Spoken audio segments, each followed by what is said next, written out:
Hello everyone, in this question we are given a uniform square plate of mass m is supported as shown. If the cable suddenly breaks, determine just after that moment. सबसे पहले इस question में हमारे पास तीन parts हैं. First part में हमसे पूछा गया angular acceleration of the plate, second part में हमसे पूछा गया है acceleration of the corner C and last में हमसे पूछा गया रिएक्शन एट ए. ठीक है, ये कुछ नहीं है, ये जस्ट हिंज रिएक्शन पूछ रहा है लास्ट पार्ट में. सो यहाँ पे हमारे पास है एक uniform square plate. Alright, square हमें लाइक गिवन है क्वेश्चन में, इसका मास हमें गिवन है m. ठीक है, मास m गिवन है एंड डेफिनेटली इसका सेंटर ऑफ मास यहाँ पे होगा. Alright, and it is hinged at this point a. ठीक है, यहाँ पे हिंज्ड है और ये तुम्हारे पास एक स्ट्रिंग है. ऑलराइट, सो तुमने कुछ नहीं किया, इस स्ट्रिंग को ब्रेक किया and just after the moment ये तीनों चीजें तुम्हें फाइंड करनी है. ओके, सो फर्स्ट पार्ट में हमसे क्या पूछा गया, एंगुलर एक्सेलरेशन. तो एंगुलर एक्सेलरेशन हम फाइंड कर सकते हैं इजीली. ठीक है, कैसे, tau is equal to I alpha. Alright, now torque किसकी वजह से लग रहा है, जैसे ये स्ट्रिंग कट होगी तो इसका जो वेट है उसकी वजह से टॉर्क लगेगा.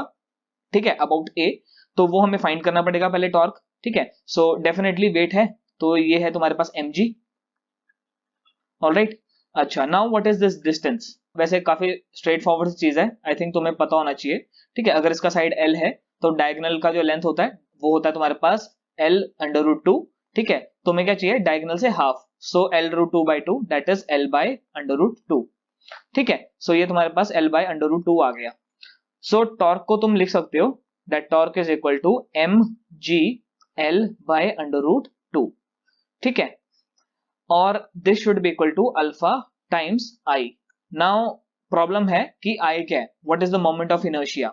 सो मोमेंट ऑफ इनर्शिया तुम निकाल सकते हो. ठीक है, लाइक अबाउट a अगर तुम्हें निकालना है, so moment of inertia about a that should be equal to moment of inertia about the centre of mass plus m l by under root 2 का स्क्वायर. ठीक है, कुछ नहीं किया, मैंने बस पैरेलल एक्सिस थ्योरम यूज किया है. ठीक है, पैरेलल एक्सिस थ्योरम. ठीक है, पैरेलल एक्सिस थ्योरम से हम इस तरह से लिख सकते हैं. ठीक है, now what about the ICM. ठीक है, मतलब सेंटर ऑफ मास के अबाउट मोमेंट ऑफ इनर्शिया.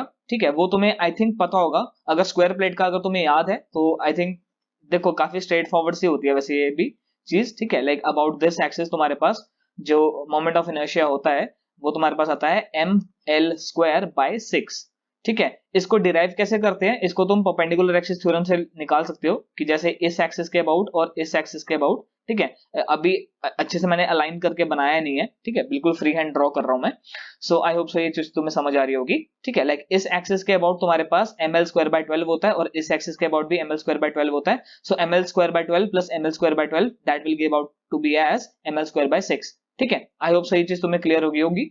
अच्छा, अगर तुम्हें ये भी नहीं पता कि इसका ml स्क्वायर बाय 12 कैसे आता है तो मैं वो भी तुम्हें बता देता हूं. ठीक है, अगर तुम्हारे पास ये एक्सिस है, ये जो एक्सिस है इस स्क्वायर प्लेट के प्लेन में ही है. ऑलराइट, सो तुम क्या करते हो, इसको तुम अज्यूम करते हो as a combination of infinite rods. ठीक है, फिर उसको तुम इंटीग्रेट करके तुम निकाल सकते हो. ठीक है, तुम्हें आई थिंक ये तो पता होना चाहिए. ठीक है, ये तो बहुत सारा स्टैंडर्ड है कि रॉड का about its centre of mass axis कितना होता है, that is ml square by 12 होता है.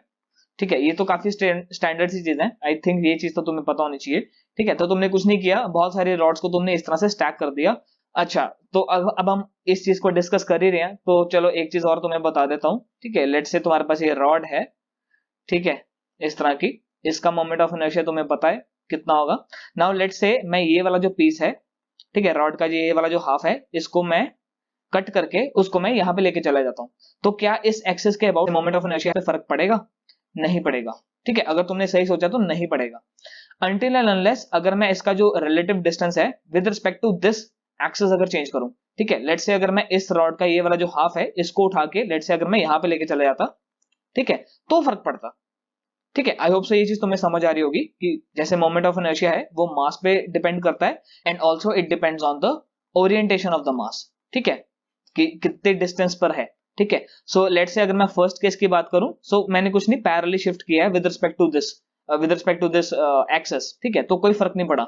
लेकिन लेट्स से अगर मैं इसको परपेंडिकुलरली शिफ्ट करूंगा तो डेफिनेटली फर्क पड़ेगा. ऑलराइट, आई होप सो ये सारी चीजें तुम्हें क्लियर होगी होंगी. ठीक है, तो coming back to the question, ये सारी चीजें मैं इरेज कर देता हूं. तो अब हम मोमेंट ऑफ इनर्शिया कैलकुलेट कर लेते हैं. ठीक है, तो क्या आएगा तुम्हारे पास, ये जो आई है, ठीक है, अल्फा को ऐसे रहने दो, this will be ml square by 6 plus ml square bye 2. ठीक है, इस चीज को सॉल्व किया, कुछ नहीं किया. ठीक है, तो इसको तुम देख लो तो अल्फा तुम्हारे पास किसके बराबर आ जाएगा, that is M G L by under root two upon, इसको अगर तुम सम करोगे so this will come out to be as 2/3 M L square.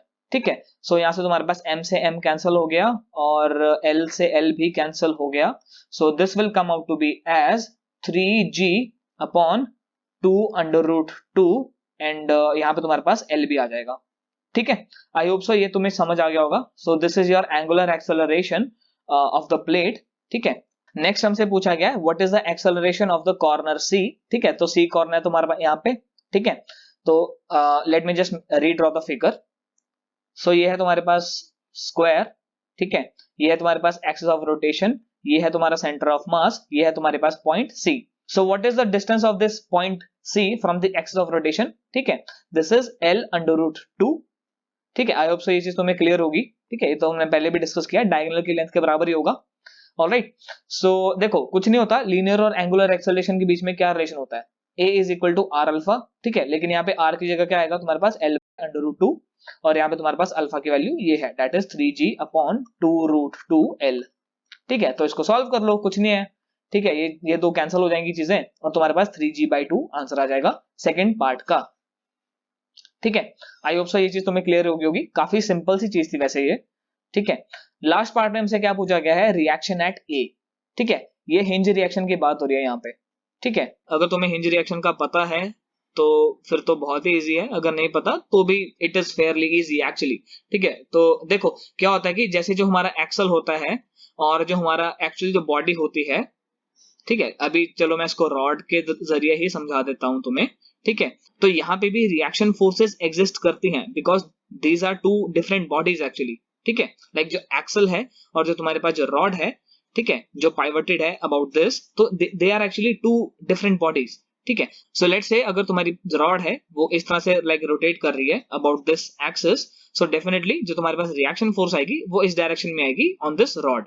ठीक है, क्योंकि जो अपर जो कांटेक्ट होगा that will be greater than the lower contact. ठीक है, आई होप सो ये चीज तुम्हें क्लियर हो गई होगी। ठीक है, लाइक चलो इसको मैं एक काम करता हूँ, थोड़ा और खुला खुला करके बनाता हूँ। सो देखो जब रॉड तुम्हारे पास ऐसे घूम रही होगी सो डेफिनेटली इस रीजन का जो कांटेक्ट होगा, ठीक है, मतलब अज्यूम करते हैं कि जो कांटेक्ट है वो काफी ज्यादा like it is not that tight. ठीक है, लाइक ज्यादा टाइट नहीं है, सो डेफिनेटली इस तरह की कॉन्फ़िगरेशन तुम्हें दिखेगी जब रॉड जो है तुम्हारे पास वो इस डायरेक्शन में घूम रही होगी तो। ऑलराइट, आई होप सो ये चीज तुम्हें क्लियर होगी। सो डेफिनेटली जो रिएक्शन फोर्स होगा, ठीक है, like the force on the rod due to this axle will be in the upward direction, लेकिन एक्सल को जो फोर्स लग रहा होगा, ठीक है, एक्सल को फोर्स लग रहा होगा that will be in the downward direction. So with these things in the mind, now let me just proceed with the question. So about this point A, तुम्हारे पास रिएक्शन फोर्सेस के दो components आएंगे, इसको मैं RY मान लेता हूँ, इसको मैं RX मान लेता हूँ। ठीक है, अच्छा तुम्हें डाउट होगा कि सर रॉड के केस में आपने दो कंपोनेंट्स क्यों नहीं बनाए थे। देखो जो हॉरिजॉन्टल कंपोनेंट है वो जीरो ही आएगा। ठीक है, कैसे आएगा, क्यों जीरो आएगा, अभी मैं उसको एक्सप्लेन कर देता हूँ। ठीक है, बट हर बार जीरो नहीं आता, क्यों नहीं आता अभी तुम देखोगे, बहुत ही सिंपल सा चीज है। ठीक है, न्यूटन लॉ ऑफ मोशन अगर तुम्हें आता है तो भी तुम इस चीज को इजीली समझ सकते हो। ठीक है, सो ये है तुम्हारे पास सेंटर ऑफ मास। ठीक है, now what is the acceleration of the centre of mass. Acceleration of the centre of mass that will be equal to this distance. कितना डिस्टेंस है ये, दैट is L by under root 2 times the alpha. ठीक है, so ये किसके बराबर आएगा तुम्हारे पास, L by under root 2 times 3g upon 2 root 2 times L। ठीक है, L से L हो गया cancel, so this will be 3g/4। ठीक है, ये आ गया। सो देखो अगर इसका FBD अगर तुम बनाओगे सो कुछ नहीं है, यहाँ पे तुम्हारे पास mg लग रहा है। सो देखो नाउ जो ACM है वो भी डेफिनेटली डाउनवर्ड डायरेक्शन में ही लग रहा होगा। ठीक है, लाइक जो acceleration of the centre of mass है वो definitely in the downward direction ही है। सो तुम as per the second law equation लिख सकते हो, that is mg minus of ry should be equal to m times your ACM, that is 3g/4. Alright, so ry will come out to be as mg minus 3/4 of mg. ठीक है, that is mg/4. Simple. ठीक है, so ये तुम्हारे पास reaction force आई इन दी like जो hinge reaction force है उसका ये y कंपोनेंट आया। अगर तुम x डायरेक्शन में देखोगे, इस डायरेक्शन में, तो एक्सेलरेशन एग्जिस्ट ही नहीं करती। ठीक है, acceleration is equal to 0, so जो F नेट होना चाहिए along this x direction that should be equal to 0। Alright, now x direction में सिर्फ Rx फोर्स हमने यहाँ पे दिखाई है। ठीक है, और कोई फोर्स यहाँ पे लग ही नहीं रही है, so Rx should also be equal to 0। ठीक है, आई होप सो ये चीज तुम्हें क्लियर होगी। ठीक है, अच्छा कब तुम्हारे पास आर एक्स नॉन जीरो आएगा? देखो लेट से अगर तुम्हें नॉट इस पोजीशन पे ना पूछकर, लेट से अगर तुम्हारे पास कुछ इस तरह का होता, ठीक है, लेट से तुम्हारी जो कॉन्फ़िगरेशन है वो कुछ इस तरह की होती कि जो एक्स एक्सिस है तुम्हारे पास वो कुछ इस तरह की होती और जो तुम्हारा जो सेंटर ऑफ मास है वो नीचे होता। ठीक है, सो तुम्हारे पास जो सेंटर ऑफ मास की जो एक्सेलरेशन आती वो तो डेफिनेटली इसके परपेंडिकुलर होती। ठीक है, सो सेंटर ऑफ मास की जो एक्सेलरेशन है एसीएम, उसके भी तुम्हारे पास दो कंपोनेंट्स आते हैं, एक तो ये वाला, ठीक है, इसको मैं ए वाई मान लेता हूं, और दूसरा ये ए एक्स। ठीक है, सो उस टाइम तुम्हारे पास जो एक्स डायरेक्शन में जो ए होता वो नॉन जीरो होता, तो डेफिनेटली उस टाइम तुम्हारे पास आर एक्स की नॉन जीरो वैल्यू होती।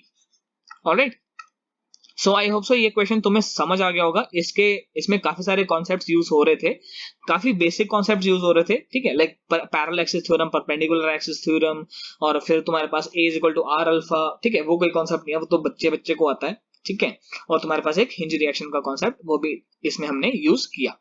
ठीक है, सो आई होप सो ये क्वेश्चन तुम्हें समझ आ गया होगा। So thanks for watching, take care and keep learning.